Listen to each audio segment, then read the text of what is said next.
সুপ্রিয় শিক্ষার্থীরা, কেমন আছো সবাই? আশা করি সবাই ভালো আছো। আমি আজকে আমার অনলাইন ক্লাসে তোমাদেরকে স্বাগত জানাচ্ছি। আমি পল্লবী দে, প্রভাষক, অর্থনীতি বিভাগ, ঢাকা কলেজ। আজ আমি ক্লাস নিচ্ছি অনার্স তৃতীয় বর্ষের আন্তর্জাতিক অর্থনীতি 1 কোর্সটির। এই কোর্সটির আমরা চ্যাপ্টার 4 পড়ছিলাম। চ্যাপ্টার 4 হচ্ছে economic growth and international trade. এই চ্যাপ্টারের আজকের টপিক হচ্ছে টেকনোলজিক্যাল ডেভেলপমেন্ট বা টেকনোলজিক্যাল প্রোগ্রেস।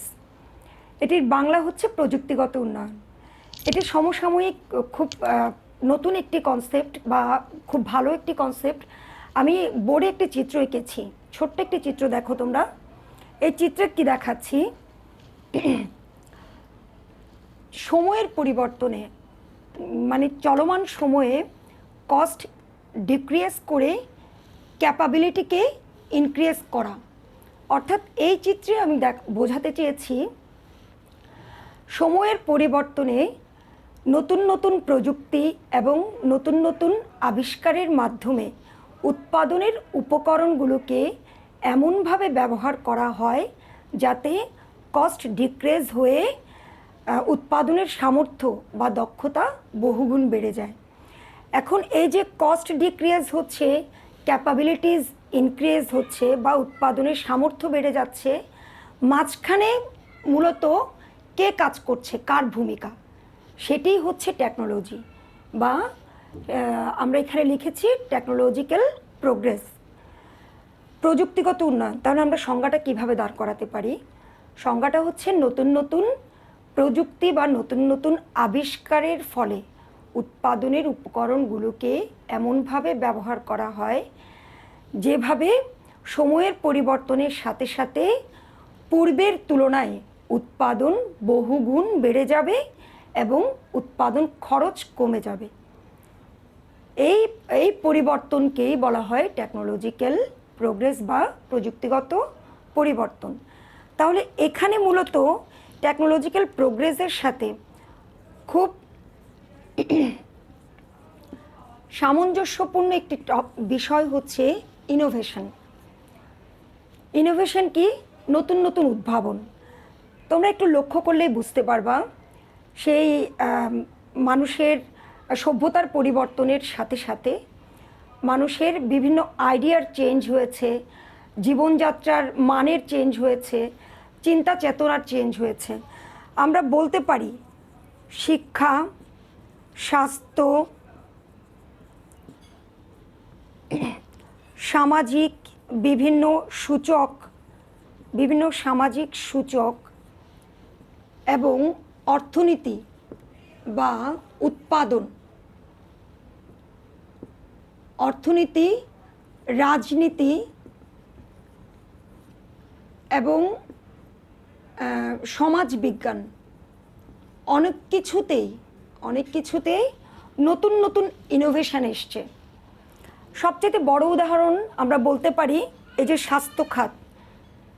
চিকিৎসা ক্ষেত্রে আগে কেমন ছিল, বর্তমানে কেমন, নতুন নতুন প্রযুক্তির পরিবর্তন করে শিক্ষা খাতে পুরো বিশ্ব এখন অনেক চেঞ্জ বা অনেক ডেভেলপ। এগুলো কার মাধ্যমে সম্পন্ন হয়েছে? স্বাস্থ্যক্ষেত্রে নতুন নতুন ইনোভেশনের মাধ্যমে।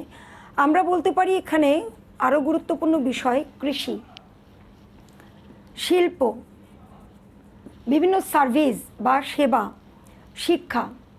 আগে পণ্ডিত মশাইরা যেভাবে ক্লাস নিত, বিভিন্ন টোল ছিল, অনেক প্রাচীন আমলের কথা বলছি, বিভিন্ন টোল ছিল।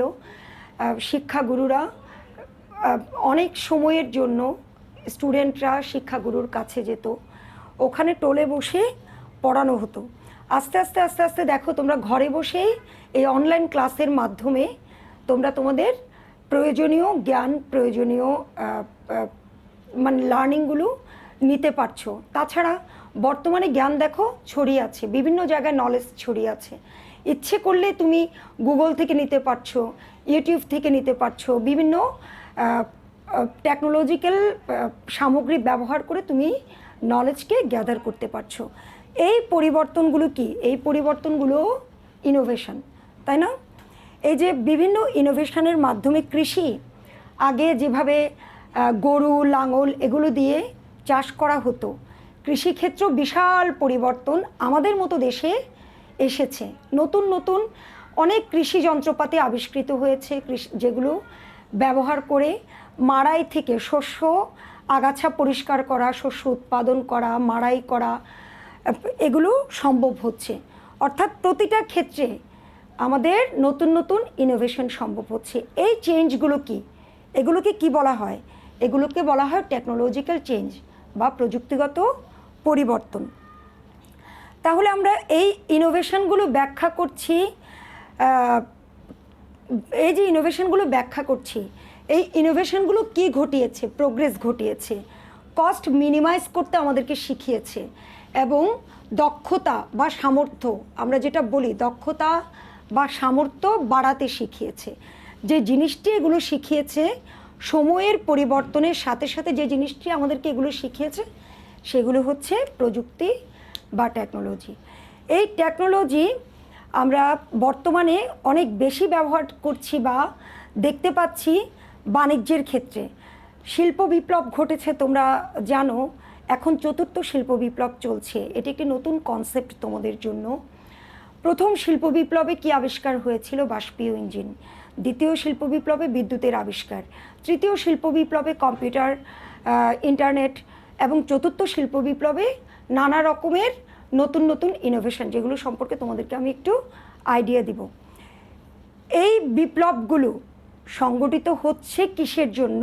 টেকনোলজিক্যাল চেঞ্জের জন্য। আমি একটু তোমাদেরকে নতুন যে কনসেপ্টটি বোঝাতে চাচ্ছি সেটি হচ্ছে ইন্ডাস্ট্রি 4। ইন্ডাস্ট্রি 4 কি? ইন্ডাস্ট্রি 4 হচ্ছে কৃত্রিম বুদ্ধিমত্তা ও অটোমেশনের মতো নতুন প্রযুক্তি ব্যবহারের ফলে বর্তমান শিল্প ও প্রযুক্তির অভূতপূর্ব যে পরিবর্তনের সম্ভাবনা দেখা দিয়েছে, তাকে চতুর্থ শিল্প বিপ্লব বা ইন্ডাস্ট্রি 4 হিসেবেও পরিচিত। পাশাপাশি আমি পূর্ববর্তী শিল্প বিপ্লবগুলো একটু লিখেছি, দেখো। প্রথম শিল্প বিপ্লবে প্রভাবক ছিল বাষ্পীয় ইঞ্জিন। এর ফলে কি হয়েছে? উৎপাদন ক্ষেত্রে শিল্পের প্রসারণ হয়েছে, কৃষির নির্ভরশীলতা কমেছে। দ্বিতীয় শিল্প বিপ্লবে কি হয়েছে?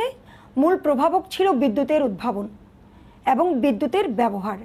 ফলে যে শিল্পের যে সম্প্রসারণ হয়েছিল, সেক্ষেত্রে আমূল পরিবর্তন সাধিত হয়। এবং তৃতীয় শিল্প বিপ্লবে কি হয়েছে? কম্পিউটার এবং ইন্টারনেট প্রযুক্তির আবিষ্কার হয়েছে, যার ফলে বিভিন্ন শিল্পে অভাবনীয় পরিবর্তন হয়েছে। এই তৃতীয় শিল্প বিপ্লবের ফলে বাণিজ্যে কি ঘটছে? বাণিজ্যে হচ্ছে স্পেশালাইজেশন ঘটেছে বা বিশেষায়ন ঘটেছে। এখন যেটা আমি বলছি সেটা হচ্ছে চতুর্থ শিল্প বিপ্লব। এই শিল্প বিপ্লবের প্রযুক্তিগুলো কি কি? প্রযুক্তিগুলোর নামগুলো একটু দেখো। কৃত্রিম বুদ্ধিমত্তা বা মেশিন লার্নিং, উন্নত মানের রোবোটিক্স ও automation, internet of things, blockchain প্রযুক্তি, 3D প্রিন্টিং, কোয়ান্টাম কম্পিউটিং, উন্নত মানের জিন প্রযুক্তি এবং নতুন নতুন বিভিন্ন ধরনের শক্তি। এখানে আমরা সৌরশক্তিকেও বলতে পারি। সৌরশক্তি এবং আলো, লাইটকে যে ব্যবহার করে বিভিন্ন উৎপাদন করা হয়, সেই উৎপাদনকে এখানে শক্তি হিসেবে ব্যবহার করা হয়েছে। এই নতুন নতুন যে প্রযুক্তিগুলোর নাম তোমরা জেনেছো, এই প্রযুক্তিগুলোর মাধ্যমে যে উৎপাদন প্রক্রিয়া, যে বিপ্লব, সেটাকেই বলা হচ্ছে ইন্ডাস্ট্রি 4 বা চতুর্থ শিল্প বিপ্লব। চতুর্থ শিল্প বিপ্লবের প্রভাবে কি হচ্ছে? 2025 সাল নাগাদ 100 বিলিয়ন সংযোগ তৈরির সম্ভাবনা। দেখো বিভিন্ন দেশের পার্সেন্টেজটা কেমন। অটোমেশনের কারণে বিভিন্ন একটা প্রভাব পড়বে, যেমন যুক্তরাষ্ট্রের চাকরির ঝুঁকি বাড়বে, এখানে একটা পার্সেন্টেজ আমি দেখিয়েছি। চতুর্থ বিপ্লবের শিল্প বিপ্লবের কিছু চ্যালেঞ্জও আছে। চ্যালেঞ্জগুলো কি? তথ্যের সুরক্ষা নিশ্চিতকরণ, প্রযুক্তিগত সমস্যায় উৎপাদনের ব্যাঘাত হতে পারে কিছু, ব্যক্তিগত গোপনীয়তা রক্ষার ক্ষেত্রেও কিছু চ্যালেঞ্জ মোকাবেলা করতে হতে পারে, ইন্টারনেট এবং নতুন প্রযুক্তির মধ্যে অব্যাহত সংযোগ নিশ্চিত করা ক্ষেত্রেও কিছু চ্যালেঞ্জ মোকাবেলা করা যেতে পারে। অটোমেশনের কারণেও বহু মানুষের ক্ষেত্রে কাজের সুযোগ হ্রাস পাওয়ার একটা চ্যালেঞ্জ হয়তো থাকতে পারে। চতুর্থ শিল্প বিপ্লবের এগুলো তো চ্যালেঞ্জ। সম্ভাবনাগুলো কি কি?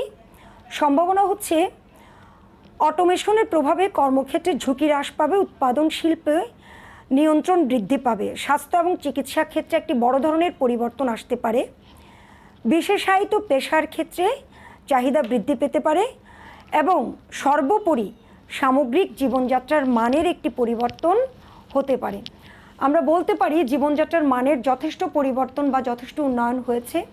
চতুর্থ শিল্প বিপ্লবের ফলে এই উন্নয়ন আরও বৃদ্ধি পাবে। আমি এখানে কিছু দেশের নাম লিখেছি যেগুলো হাইয়েস্ট টেকনোলজিক্যাল এক্সপার্টিস দেশ বর্তমানে। জাপান তো আগে থেকে হাইয়েস্ট টেকনোলজিক্যালি এক্সপার্টিস ছিল। বর্তমানে চীন তোমরা জানো, চীনের একটি উদাহরণ আমি ক্লাসেও বলেছিলাম হয়তো। চীনের যে জেলখানাগুলো ওগুলো হচ্ছে এক একটি কারখানা। হ্যাঁ, কেমন?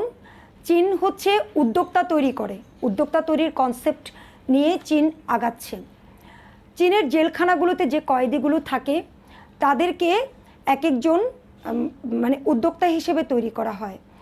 জেলখানাগুলোকে এমনভাবে তৈরি করা হয়েছে যেন ওগুলো এক একটি কারখানা, এবং তাদেরকে ওই কয়েদিদেরকে ওখানে যে সার্ভিস তারা দেয় সে সার্ভিসের জন্য তাদেরকে পেমেন্ট করা হয়, এবং কয়েদ শেষ হলে বা তাদের জেল টাইমিংগুলো শেষ হলে, সময়সীমা শেষ হলে, যেদিন তাদের সাজা শেষ হবে সেদিন তারা দুটো জিনিস নিয়ে বের হয় কয়েদিরা। একটা হচ্ছে স্কিল আর একটা হচ্ছে মূলধন। ফলে তারা হয়ে যায় এক একজন উদ্যোক্তা। তো চীনে এই জন্য চীন মোটামুটি টেকনোলজিক্যালি বর্তমানে খুব এক্সপার্টিস একটি দেশ। সাউথ কোরিয়া, মার্কিন যুক্তরাষ্ট্র আগে থেকেই ছিল, জার্মানি, বর্তমানে এমার্জিং এক্সপার্টিস হিসেবে নামযুক্ত হয়েছে সেটা হচ্ছে সিঙ্গাপুর। তারপর হচ্ছে যুক্তরাজ্য, রাশিয়া, বর্তমানে আরেকটি দেশ এমার্জিং হিসেবে যুক্ত হয়েছে সেটা ফিনল্যান্ড। এই দেশগুলো টেকনোলজিক্যালি ভীষণভাবে এক্সপার্টিস, এবং এই দেশগুলোর টেকনোলজিকে উন্নয়নশীল কিছু দেশ ফলো করার চেষ্টা করে এবং উৎপাদন ওই টেকনোলজি ফলো করে উৎপাদন বাড়ানোর চেষ্টা করে। এটির একটি নাম আছে, সেটি হচ্ছে টেকনোলজিক্যাল প্রোগ্রেস। আমি যে কনসেপ্টটি আজকে পড়াচ্ছি, তুমি বাণিজ্যের জন্য উৎপাদন বহুগুণ বাড়ানোর জন্য এই কিছু উন্নয়নশীল দেশ এই দেশগুলোর টেকনোলজিকে ফলো করে থাকে, ফলে উৎপাদন বৃদ্ধি পায় এবং রপ্তানি খাতে বিশেষ অবদান রাখে। প্রিয় শিক্ষার্থীরা, আমরা এই যে টেকনোলজিক্যাল প্রোগ্রেসের যে ধারণা সেটিকে তিনটি ভাগে ভাগ করে আমি পরবর্তীতে দেখাচ্ছি। সুপ্রিয় শিক্ষার্থীরা, প্রযুক্তিগত উন্নয়ন সম্পর্কে আমরা একটা ধারণা পেয়েছি। এই প্রযুক্তিগত উন্নয়নকে উৎপাদন ক্ষেত্রে তিন ভাগে ভাগ করা যায়। একটি হচ্ছে নিরপেক্ষ প্রযুক্তিগত উন্নয়ন বা নিউট্রাল টেকনোলজিক্যাল প্রোগ্রেস, শ্রম সাশ্রয়ী প্রযুক্তিগত উন্নয়ন বা লেবার সেভিং টেকনোলজিক্যাল প্রোগ্রেস, আরেকটি হচ্ছে মূলধন সাশ্রয়ী প্রযুক্তিগত উন্নয়ন বা ক্যাপিটাল সেভিং টেকনোলজিক্যাল প্রোগ্রেস। এখন আমরা এই তিনটি পদ্ধতি একটু ব্যাখ্যা করার বা একটু ধারণা দেওয়ার চেষ্টা করব। উৎপাদন ক্ষেত্রে তোমরা জানো উপকরণ, অবশ্য উৎপাদনের কিছু উপকরণ রয়েছে। আমরা মূলত দুটি উপকরণকে ধরব, একটি হচ্ছে শ্রম আর একটি হচ্ছে মূলধন।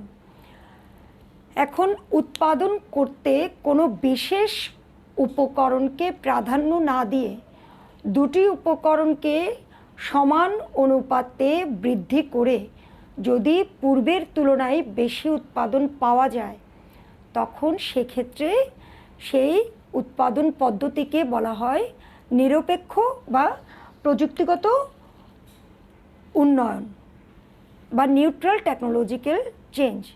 বিষয়টি কেমন?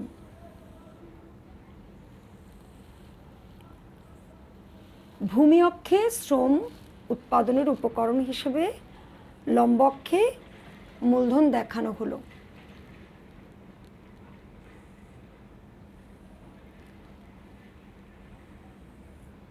এটি হচ্ছে আইজোকোয়ান্ট কার্ভ।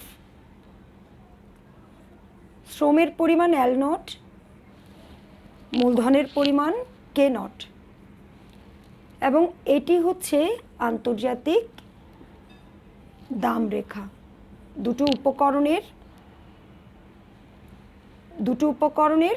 দাম রেখা, উপকরণ নিয়োগের দাম রেখা, আন্তর্জাতিক না, দুটো উপকরণের দাম রেখা। এখন দুটো উপকরণকে নিয়োগ করতে হলে এই দাম সাপেক্ষে দাম প্রদান করে নিয়োগ করতে হবে, ফলে উৎপাদন দাঁড়ায় IQ1। এই দুটো উপকরণকে সমানভাবে বাড়িয়ে একই অনুপাতে বাড়িয়ে শ্রমকে এল থেকে L1 এবং মূলধনকে কে থেকে কে নট থেকে K1, দুটো উপকরণকে সমানভাবে বাড়িয়ে এবং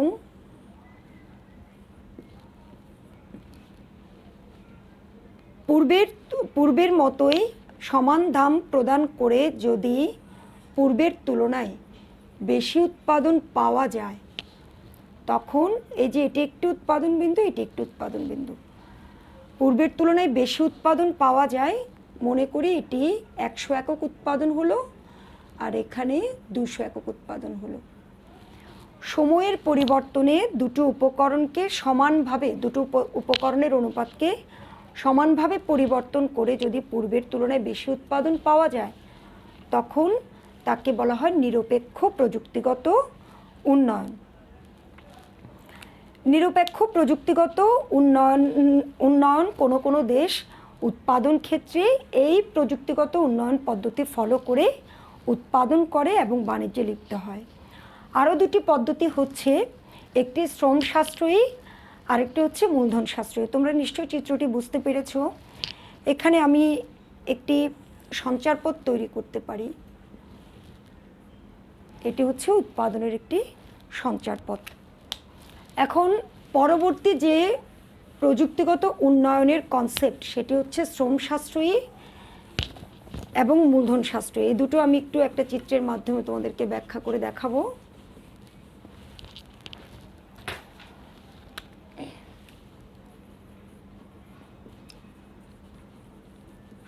শ্রম সাশ্রয়ী ও মূলধন সাশ্রয়ী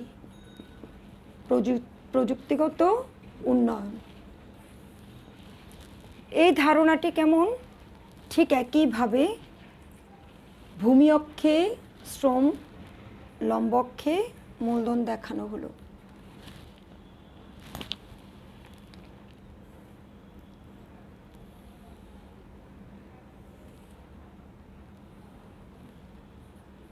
L0, L1, K0, K1।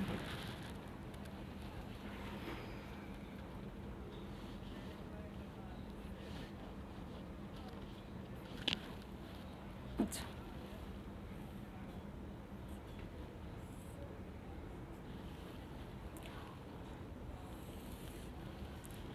এখানে আমরা কি বুঝাচ্ছি?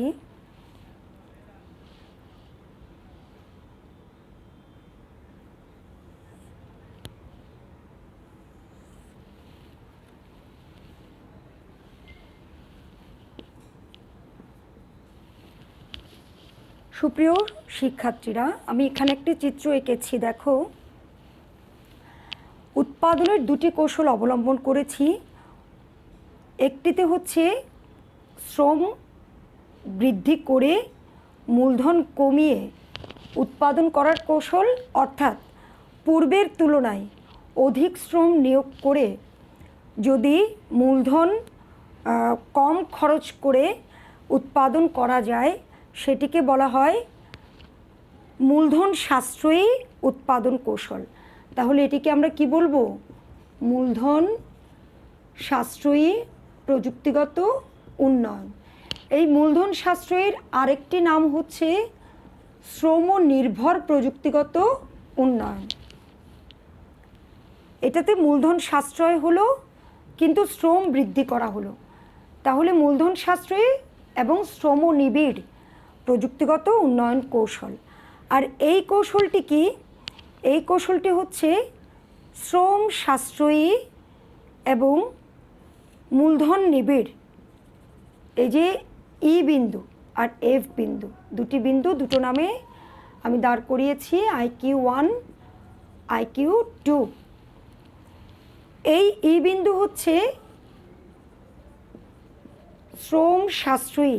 দেখো শ্রম পূর্বের তুলনায় এই বিন্দুতে কমে এসেছে, মূলধন বাড়ানো হচ্ছে।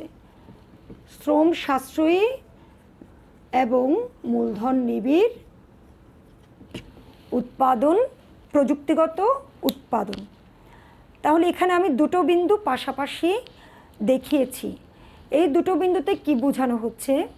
প্রযুক্তিগত উন্নয়ন দুভাবে করা যায়। একটা প্রথমটা দেখিয়েছি নিউট্রাল, দুটো উপকরণের উৎপাদনকে, দুটো উপকরণের অনুপাতকে সমানভাবে বাড়িয়ে।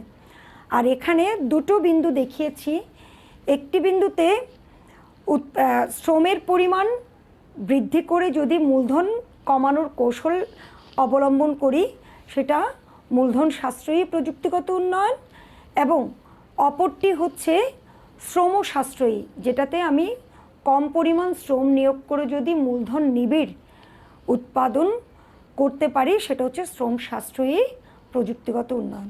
তাহলে দুটো কৌশলকে আমরা পাশাপাশি দেখিয়েছি। তাহলে প্রযুক্তিগত উন্নয়নের যে তিনটি কনসেপ্টের ধারণা আমি দেখালাম। বাণিজ্যের ক্ষেত্রে এই তিনটি কনসেপ্ট কিভাবে প্রভাব বিস্তার করে আমরা একটু পরবর্তীতে একটু দেখব, এই তিনটি কৌশল কিভাবে বাণিজ্যের ক্ষেত্রে প্রভাব বিস্তার করে। এই যে প্রযুক্তিগত উন্নয়নের কথা বলছি, প্রযুক্তিগত উন্নয়নের কনসেপ্টগুলো বাণিজ্যে কিভাবে প্রভাব ফেলে। আমরা নিরপেক্ষ প্রযুক্তিগত উন্নয়নের ক্ষেত্রে বাণিজ্যের প্রভাবটা আমি একটু বোর্ডে লিখেছি, দেখো।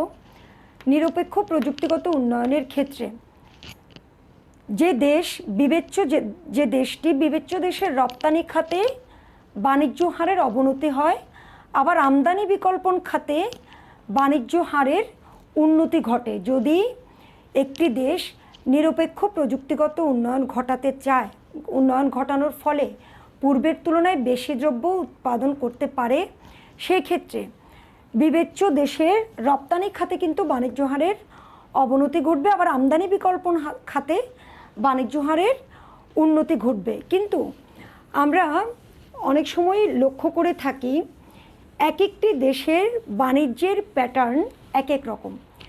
যেমন আমি এর আগেও উদাহরণটা দিয়েছি, কোনো দেশ উৎপাদন ক্ষেত্রে মূলধন নিবিড় প্রযুক্তিগত উন্নয়ন কৌশলকে ফলো করে, কারণ সেসব দেশে শ্রম নিবিড় উৎপাদন কৌশল অবলম্বন করার কোনো উপায় থাকে না বা উপায় কম থাকে। কেননা যেসব দেশে জনসংখ্যা কম কিন্তু উৎপাদন প্রযুক্তিগত খাত ডেভেলপড, শিক্ষা, স্বাস্থ্য, জ্ঞান এবং সব কিছুই অনেক উন্নত, কিন্তু জনসংখ্যা অনেক কম, অর্থাৎ প্রকৃতপক্ষে শ্রম কম, তখন সে দেশগুলো যদি শ্রমনিবিড় কৌশল বা শ্রমনিবিড় প্রযুক্তি কৌশল অবলম্বন করে, সেসব দেশের ক্ষেত্রে বাণিজ্য হারের অবনতি ঘটবে। কিন্তু সেসব দেশ যদি মূলধন নিবিড় উৎপাদন কৌশল গ্রহণ করে, তখন সেসব দেশের প্রযুক্তিগত উন্নয়নের ফলে যে প্রোডাক্টগুলো উৎপাদিত হবে সেগুলো মূলধন নিবিড় হিসেবে স্পেশালাইজড করতে পারবে এবং বাণিজ্যে একটি বড় অবদান রাখতে পারবে। কিন্তু কিছু দেশ, যে দেশগুলো উন্নয়নশীল এবং যাদের প্রযুক্তিগত ডেভেলপমেন্ট ততটা এখনও হয়নি, যাদের কৃষি নির্ভরতা বেশি, যাদের শ্রমের পরিমাণ বেশি বা জনগণের পরিমাণ, দেশের জনসংখ্যা বেশি, সেসব দেশ অবশ্যই চেষ্টা করবে শ্রমনিবিড় বা মূলধন সাশ্রয়ী উৎপাদন কৌশল বা প্রযুক্তিগত উন্নয়ন গ্রহণ করার জন্য বা ফলো করার জন্য, যাতে যে প্রোডাক্টগুলো উৎপাদন করবে সেগুলো শ্রমনিবিড় প্রোডাক্ট হয়। শ্রমনিবিড় প্রোডাক্ট হলে সেই প্রোডাক্টগুলো বিশেষীকরণ হবে শ্রমনিবিড় হিসেবে। বাংলাদেশ ও আমেরিকার উদাহরণও আমি গত ক্লাসে দিয়েছিলাম। সেই ক্ষেত্রে রপ্তানি খাতে একটি অবদান রাখতে পারবে এবং রিজার্ভ হবে, আমাদের খরচ কম হবে। অর্থাৎ আমাদের দেশের জনসংখ্যা বেশি, আমরা যদি শ্রমনিবিড় উৎপাদন কৌশল গ্রহণ করতে পারি তাহলে আমাদের প্রোডাক্টের দামও কম পড়বে এবং সেগুলো দেশের চাহিদা মিটিয়ে বাইরে রপ্তানি করতে পারবো এবং প্রচুর পরিমাণে বৈদেশিক মুদ্রা অর্জন করতে পারবো। এইভাবে যদি এই প্রযুক্তিগত উন্নয়নকে আমরা ফলো করে আমাদের জ্ঞান, বিজ্ঞান, শিক্ষা, স্বাস্থ্য, বাণিজ্য সব দিকে যদি একটি পজিটিভ পরিবর্তন আনতে পারি, সেই ক্ষেত্রে আমাদের যে ডেভেলপমেন্ট হবে সেটা বাণিজ্যে প্রবৃদ্ধি ঘটাবে। তো সুপ্রিয় শিক্ষার্থীরা, আজকের ক্লাসটা ছিল এরকমই। টেকনোলজিক্যাল চেঞ্জ বলতে আমরা কি বুঝি, টেকনোলজিক্যাল চেঞ্জের মধ্যে নতুন নতুন কী কনসেপ্ট আছে, আমি ইন্ডাস্ট্রি 4-এর কথা বললাম, চতুর্থ শিল্প বিপ্লবের কথা বললাম, কিছু কিছু ইনোভেশনের কথা বললাম, কৃষি শিল্প চিকিৎসা ক্ষেত্রে নতুন নতুন যে আইডিয়াগুলো এসেছে সেগুলোর কথা বললাম এবং সেগুলো প্রয়োগ করে একটি দেশের বাণিজ্যে কিভাবে উন্নয়ন ঘটানো যায় সেটি ব্যাখ্যা করলাম। আজকের ক্লাস আমার ছিল এই পর্যন্তই। ক্লাসটি তোমাদের দেখার জন্য অসংখ্য ধন্যবাদ তোমাদেরকে। সবাই ভালো থেকো এবং স্বাস্থ্যবিধি মেনে চলো।